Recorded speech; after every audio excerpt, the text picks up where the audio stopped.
Yes, Mr. President, next to make a manifestation is Senator Bongo. I move that he be recognized. Senator Christopher Bongo is hereby recognized. Mr. President, I want to manifest my desire to co-sponsor the resolution congratulating Ms. Judy Ann Santos for winning Best Actress for the 45th Pantasporto Film Festival in Portugal. Naging kaibigan ko rin po ang kanyang kapatid na si Jeffrey. 14 years old pa lang po ako. Kaibigan na po kami noon. Taga Caloocan po sila. And Mr. President, I also want to co-sponsor and associate myself with the resolutions offering our deepest sympathy on the death of national artists Nora Honor, Ricky Davao, Pilita Corrales, and Gloria Romero. Nora Honor is a luminary and a true icon who defined an era. Kaya po siya ay ginawaran ni dating Pangulong Duterte ng titulo ng National Artist at isa pong karangalan na maging kaibigan ko po si Ma'am Nora Honor. Nalulungkot po ako sa kanyang pagpanaw na naging kaibigan ko po siya since 2022 at nakwento nga po ni Ma'am Lotlot na yung kanyang cellphone nandyan daw yung sticker ng aking mukha. Nalulungkot po ako, nakikiramay po ako at isa pong karangalan na maging kaibigan po siya. Malapit po ang aking pamilya, aking nanay sa mga artista. Kaya nga po ako naging Christopher dahil kay Christopher De Leon nung sobrang totoo po yan. Totoo po yan. Kaya po ako naging Christopher dahil yun po yung kasikatan ni Christopher De Leon, ni Nora Honor, ni Vilma Santos. Kaya dream come true ko po na makasama ko po rito sa Senado yung mga magagaling na artista. Sa totoo lang, nung nanalo po ako noong 2019, nakatabi ko po si Lito Lapid. Sabi ko kay Lito Lapid, Idol, pagkatabi kami, ako, si Bato, si Lito Lapid. Sabi ko, pinapanood kita noon, kahoy pa yung sinihan. Wala pa sa mga mall yung sinihan, kahoy pa yan. At idol kita dahil dalawa yung kalaban mo, isa na lang yung bala. Tinira mo, patay yung dalawa. Totoo yan. Sabi niya, ang sagot ni Lito Lapid, iba na ngayon. Sabi niya, hindi lang dalawa ang kaya kong tamaan sa isang bala. Sabi niya, kaya ko 4. Dahil tinidor na ang ginagamit ko. Totoo yung kinikwento. Kaya kinikwento ko lang po dahil dream come true po ko po na makasama sila.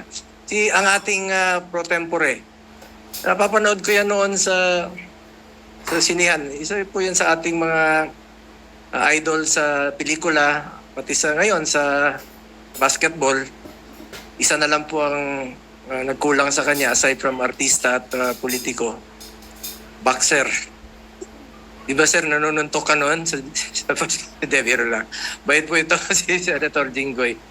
At Senator Robin, naging malapit rin po ako. Senator Robin, Senator Bong Revilla, at si Ipe Salvador, no? Mga kaibigan ko po. Marami po akong mga kaibigan na artista. Dahil nanay ko, mahilig talaga sa artista. At isa rin po sa pwedeng maging magaling na artista kung sakali, ay si Senator Grace po, kung nag-artista po siya. I'm sure.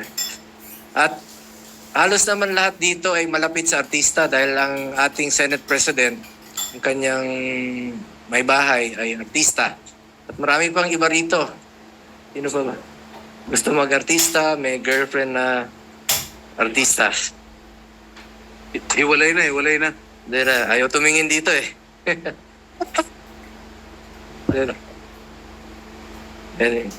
Anak ng artista, and of course sa ating presidente na si Joseph Estrada, mga anak niya dito si Senator JB. Si Ricky Davao rin po na isa pong kilalang aktor at kaibigan rin po ng aking nanay, si Sir Charlie Davao. Habang si Miss Pilita Corrales naman po isang legendary Filipina singer, napakagaling po. Isa sa ating pinapanood talaga noon. Gloria Romero, isang magaling na actress at veteran actress. Sila po inspirasyon ng ating mga kababayan. Lubos po akong nakikiramay sa kanilang pagpanaw. Salamat po sa inyong naging ambag sa ating Philippine entertainment. As we mourn your passing, their passing, I mean, let us celebrate their lives which enrich Philippine entertainment and brought joy, inspiration, and pride to countless Filipino. Maraming salamat po sa inyo. Thank you very much, Mr. President. thank you very much, Senator Christopher De Leon Bongo. Mr. President, Senator Villanueva. Mr. President, starstruck po ako sa nasa likuran natin. I will no longer deliver my manifestation with regard to these resolutions that we are about to pass. May I just be allowed to just insert into the records, Mr. President? Thank you. The manifestation of the distinguished gentleman from Bulacan is hereby noted and inserted into the record. Majority Leader. Yes, Mr. President, in line with the resolutions and manifestations, we would like to acknowledge the family members of the honorees, the guests of the Senate President Pro Tempore, Ms. Lotlot De Leon, Ian De Leon, Matet De Leon Estrada, Pico Villamayor, Kenneth Villamayor, Ms. Jackie Lu Blanco, Ramon Christopher Gutierrez, Ara Davao, Ms. Judy Ann Santos, Sir Ryan Agoncillo, Carol Santos, Jeffrey Santos, Jack Santos, and Mary Jane Buen Camino. Welcome to the dear Philippine Senate.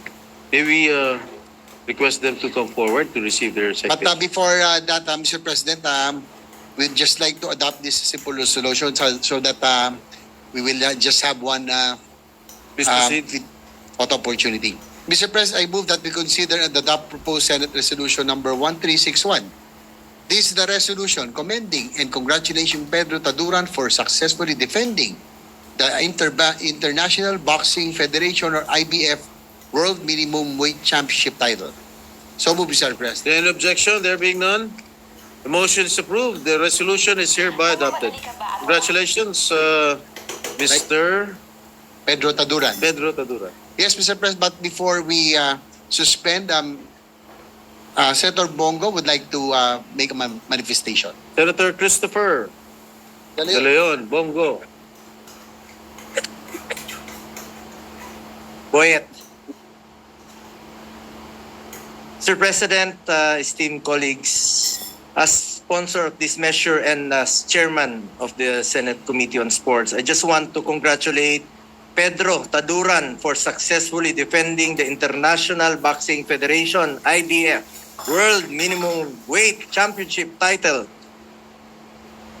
Mr. President, our country is considered as a breeding ground for boxing talent. Kasama po natin dito si Senator Manny Pacquiao, ating pambansang kamao. Boxing is considered as one of the famous sports in the country. We have seen the humble beginnings of world-class boxers, including Olympic standouts.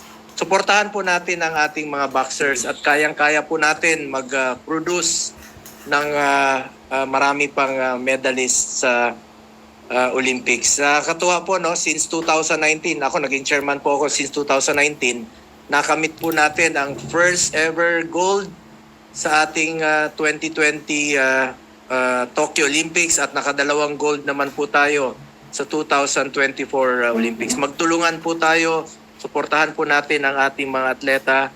I am committed to promoting and advancing our grassroots sports development programs for the betterment of our nation. Karamihan po dito galing sa probinsya po. Tulungan po natin sila. Pag nagsama po ang pribado at ang gobyerno, alam kong kaya nating magtagumpay.